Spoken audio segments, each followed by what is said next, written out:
안녕하세요. 지지존입니다. 오늘도 맥심 관련주가 굉장히 강세를 보이고 있어요.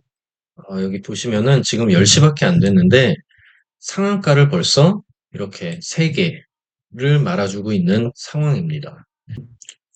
제가 매매를 했었던 코닉 오토메이션이 제가 이날 상한가 따라잡기를 했었죠. 그리고 상한가를 쳤는데 이때 보시면은 잠깐 상한가를 풀어줍니다. 이게 언제냐면은 장 시작하자마자죠. 장 시작하자마자 이때 풀어줍니다. 그래서 제가 이쪽에서 추가 매수를 하려고 했었는데 못했어요. 추가 매수를 하려고 했었던 이유는 큐비스가 오늘도 대장 자리를 잡은 것 같아요, 이제. 점 상한가를 쳐줬는데 굉장히 강하죠. 절대 안 풀리고, 그리고 여기 보시면은 400만 주, 아까 오전에도 300, 400만 주 정도를 받치고 있었어요. 큐비스 1등주가 강하다 보니까 이쪽에서 추매를 할 수 있는 이유가 생기죠.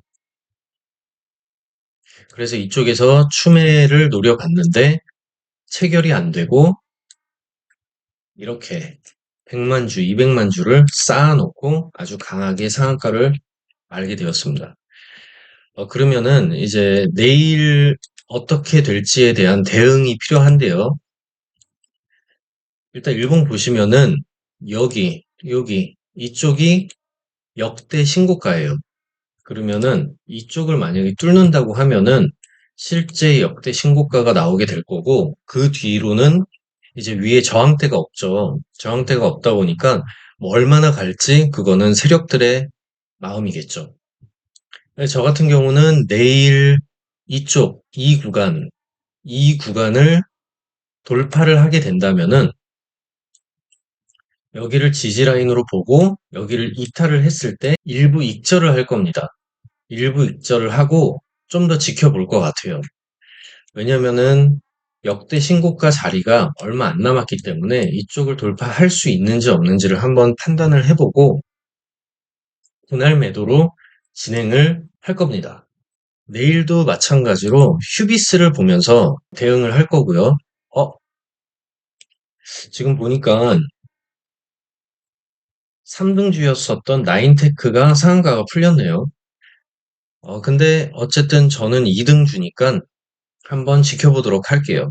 만약에 코닉 오토메이션도 상한가를 풀어준다 라고 하면은 저는 큐비스를 보고 대응을 할 겁니다. 큐비스가 강하게 상한가를 안 풀어주고 있다면은 지금 이 매물대를 그대로 유지를 하고 있다면은 저는 추가 매수에 들어갈 거고요. 그렇지 않는다면은 분할 매도를 진행을 해볼 생각도 있습니다. 어쨌든 제가 지금까지 쌓아온 수익은 챙겨놔야 되니까요. 네, 그럼 업종을 잠깐 볼게요. 오늘 코스닥 시장이 굉장히 좋죠. 894.16포인트로 16.84포인트 오르고 있네요. 여기 코스닥 시장을 잠깐 보시면은 여기 노란색이 60일선인데요. 이 이평선이라는 거는 지수에서도 그렇고 굉장히 중요한 선들입니다. 이런 선들 굉장히 중요해요. 지금 보시면은 이 60일선을 이탈을 해도 금방금방 다시 올라주죠. 그리고 이쪽에서 지지를 받고 이쪽에서 지지를 받습니다.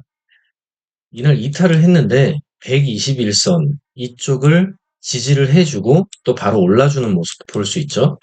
오늘 60일선을 돌파를 해줬는데요.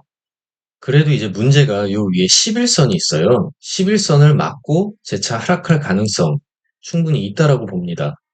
그리고 오르다 하락을 해가지고 윗골이 남겨주고 21선을 돌파를 못하는 그런 모습이 나올 수도 있다라고 생각을 해요.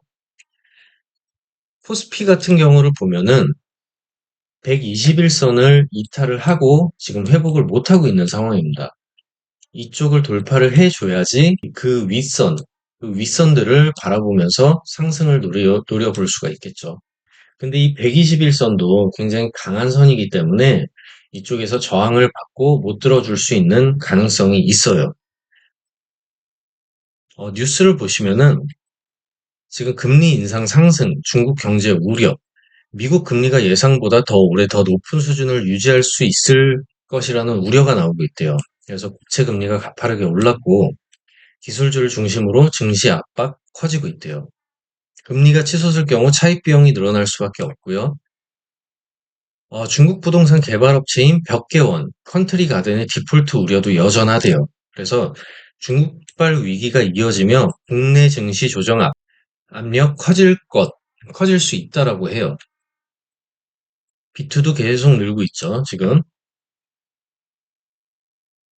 이쪽에서도 보시면은 대공황 이래 최악의 상황 닥쳤다.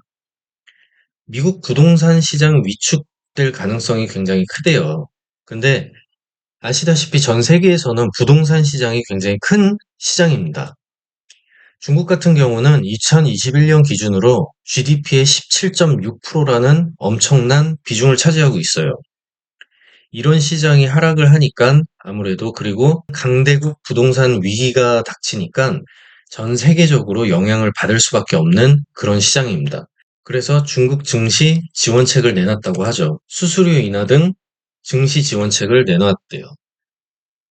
중국도 지금 불안불안해요. 왜냐면은 바이든이 계속 중국이 더 이상 발전을 하지 못하게 견제를 하고 있기 때문에 이런 무역 전쟁들이 계속 지속될 수 있는 가능성이 있고요. 그러면 저희가 알고 있는 갈륨이라든지 히토류라든지 게르마늄 이런 부분들을 중국에서 수출 제한을 걸 수가 있어요. 그렇게 되면은 계속 이 무역 전쟁이 지속이 되면서 전 세계 경기에 압박을 줄 수가 있습니다. 뭐 이런 부분들, 이런 이제 큰 이슈들 때문에 아무래도 국내 증시는 해외 증시 영향을 많이 받습니다. 특히 중국, 미국 이런 쪽에 영향을 많이 받다 보니까 중국이나 미국 쪽이 어떠한 흔들림이 있으면은 저희 증시도 흔들릴 수밖에 없습니다. 그래서 이런 부분들 잘 확인을 해주세요. 그리고 추가적으로 여기 보시면은 저항대가 있습니다. 여기 보시면 강한 저항대가 존재를 하고 있고요. 이 저항대를 뚫지 못하면은 지수는 하락을 할 가능성이 더 크다라고 보고 있습니다. 네, 그래서 지금 좀 조심히 접근해야 될 때가 아닌가 그런 생각을 하고 있습니다. 네, 오늘은 여기까지 하고요. 모두들 성투하세요. 감사합니다.